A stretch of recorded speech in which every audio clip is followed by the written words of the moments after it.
Hi everybody, it's Bobbi-Jo and welcome to my home. I appreciate you stopping by. I have a tutorial I've been meaning to do for quite a while now, and since Christmas is coming up, I'm sure, just trying to get my lighting done here, I'm sure that this would be great for a little Christmas card. And yeah, so I'm going to go in. Yes, the paper is dark. I understand that. I do have a lighter example, but I wanted to start with dark so we could see the lines well for where we're scoring, and also you guys can see exactly where each thing goes. So we're starting off with oh, and by the way, this is certainly not my idea. It's a base. I'm just doing the base for the, some people call it an exploding box. I don't really do that because I have other exploding boxes that I do. But this one's more of a pop-up box card. And it's similar to shadow box, but it's kind of open more than a shadow box is. So I've been making these for years. It's definitely not my idea. I do like decorate them how I want to decorate them, but they're definitely something you can find on Pinterest. However, I am going to put all of the measurements down down below, and that way you don't need to necessarily remember or write down what I'm going to give you now. So, starting with a 5.5 by 8.5 length cardstock. This is a 60-pound cardstock. In some ways it's better, in other ways it's not. I'll kind of go through that a little bit. You're also going to have pieces. Usually I put 2 or 3, but you can have the option of 1 as well. These pieces are going to be 3 by 1 inch. And then I use, and I'll show you where I'm going to use these, probably not used in most projects, but this is my 3/4 inch hole punch. I will show you where I use these later on. So, starting with the 5.5 by 8.5. So I have cut my, if we bring this in, I've already cut mine, but I did want to share with you a tip that I have for cutting, because a lot of people will say it's hard to cut straight, and it is on these. However, something I've had a lot of success with is on your straight paper cutter, there's this lip here, and that's kind of important in the fact that of course everybody knows you bring it as up against that lip as possible, but I also, number one, I follow these lines as well to see if I'm approximately the same all the way up. But most importantly, I always have my blade up top, and I'm pulling the blade towards me.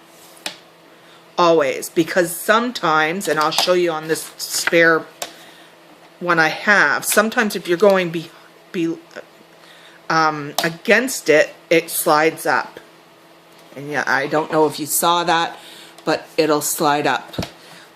Even if it's just slightly, but slightly makes a big difference sometimes. So yeah, that's my tip that I've gleaned from some YouTube video somewhere, I'm sure. So cutting your sheet, like I said, 8.5 by 5.5, and yeah, so we'll set that aside for now. I'll bring my scoreboard in, but I'm going to show you a tip I use for this too, and it's just for me not having a scoreboard before. I did a lot. I just recently got my scoreboard, and I did a lot of scoring with my printer. So I'll tell you what you're going to be scoring with the 5.5 by 8.5. So you're going to go on the 8.5 side.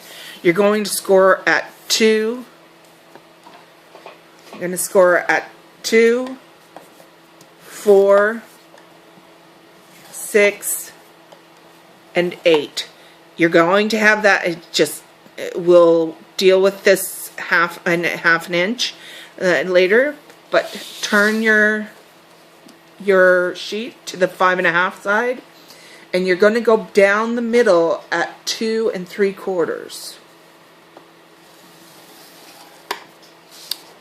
Now, if you're doing the same thing with your printer, your cutter, exact same method, but you're just going to push your blade up. This is, now, some people have the score blade right on their cutter. I didn't. So I always, because I always buy this Fiskars type, I didn't have it. So what you're going to do is you're going to put it at the 8.5, so you can see where I've got it at 8.5 down here.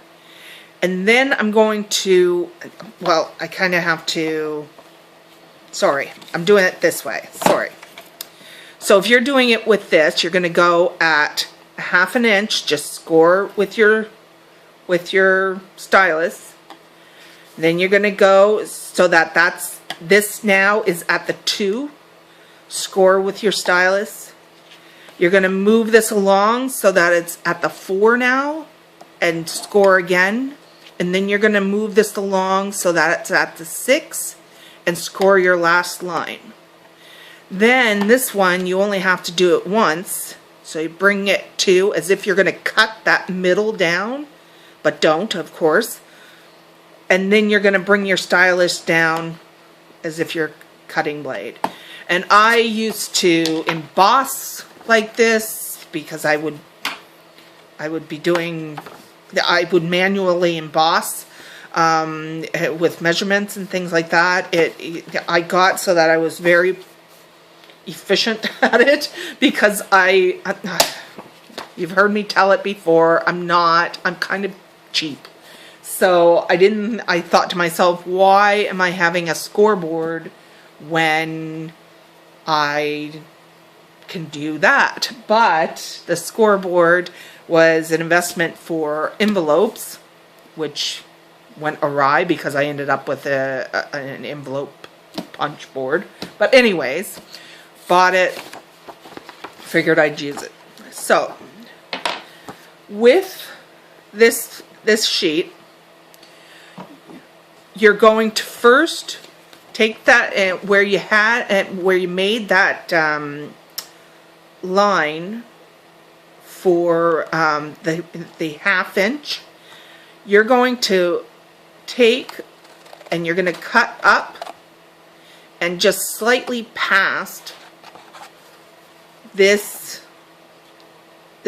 one, and you're just gonna, it's probably easier if you're just going to snip that so that you have that little edge in it.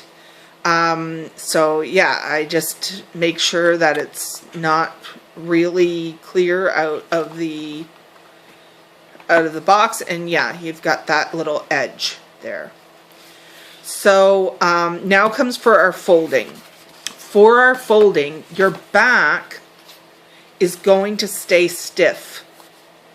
The back of the card is going to stay stiff. So choose one, whatever one you're going to use. Now what I used to choose, this one I did incorrectly by my method. When I choose, I try to make sure that this is in the front. So essentially I'm going to go down. I kind of went the wrong way. Go down. And then I fold all the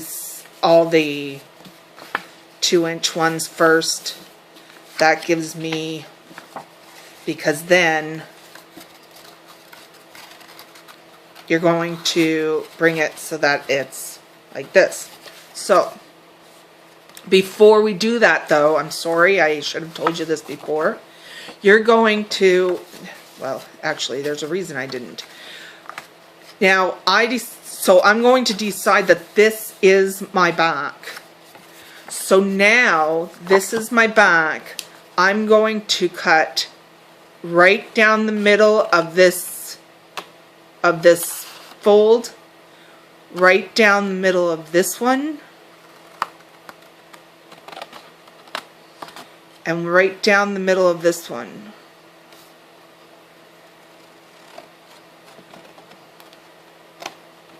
So when you fold this, so this is going where it's going to get a little different. You're then going to fold these down, but don't fold your back. I have done that more times than I care to tell you, and I'm always disappointed. So I just go ahead and I fold down what I want so that it's making this essentially. And you're gonna just do your two-sided tape or your glue right there, and you've created your box. So I'm just gonna move on to this one because it's already glued and all that jazz. So basically when you go and you flatten this, it's going to go into an envelope, and I forget what the size is. I think it's just bear with me here. I think it's 4 by 6. Yeah, 4 by 5.5. Sorry, it's a normal card. So when it's folded down like this, it's going to be 4 by 5.5. So now it's the inside, because you're going to want, the whole idea of the pop-up, of course, is you're going to want things to layer through here. So you've got your back that you can decorate however you want, but then you want these things in the middle to hold things to give it the dimension. So that is where your 3 by 1 inch comes into play. Different people have different ways they prefer to do this. I prefer it to be scored at 0.5 and at 2.5, and then I push these toward the back and I enter it like this. However, you'll see some who prefer to enter it like this. But I like mine to, you can see kind of how they line up. It's hard for me to get an angle. I like all my edges kind of pointing that way, I guess, is what I'm trying to say. So that is where, so what's going to happen is I'm going to then push this down just so that it's not above this edge. So you're going to put that down. You can put, like I said, as many as you want, depending if you, yeah, as many as you want, pretty much, and depending on how you cut them. But I usually go 2 to 3 is what my usual is. So again, that just goes down in there, flaps out, and I just make sure that when it's closed, you should see none of the edges of them, so it's just flat against. Now, we're almost done. That's how quick it is. It's so easy. Until you start decorating it and trying to find your ideas, of course. But I find that with the 60-pound weight, sometimes my side, especially this side, gets a little floppy. And it doesn't stand, because I like mine to stand up like this,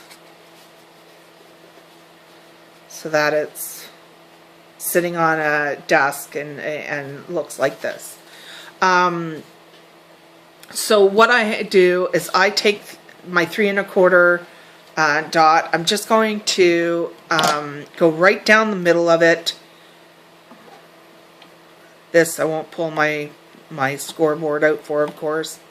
I go right down the middle of it, and this gives me the ability to put that right on the fold, and it just gives it a little bit more edge once it's on with glue or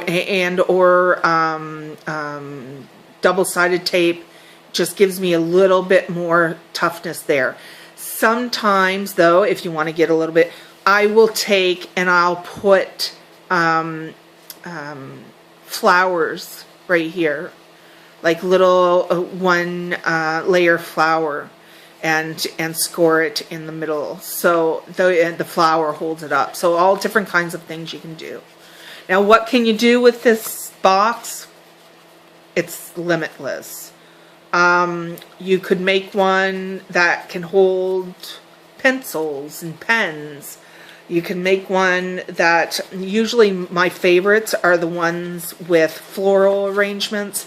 So I have something in back here, and then I've put floral all the way through. I'm going to include a video of one of my cards down below that I sent someone, and I've even done one that had Lego pieces, and I did them all the way through and put Lego Batman things on for somebody's little birthday and stuff like this. So it's limitless.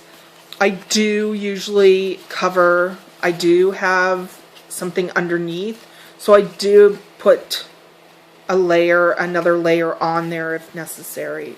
So I do a lot of different things. I can't go into them all. I've done so many of them. But there it is, a simple little folding box. Folds up like this. I do try to make sure that these two panels have, like if you take a look at this one, it has the dolphin coming around and going into this one. So I do try to make sure those are as close as possible. And yeah, so that's my little pop-up card base. I hope I didn't go through it too quickly for you, and I'm hoping that you love to create with them, because I've done dozens, and I still don't get bored with it. Alright everybody, thank you so much for watching. Take care. Bye.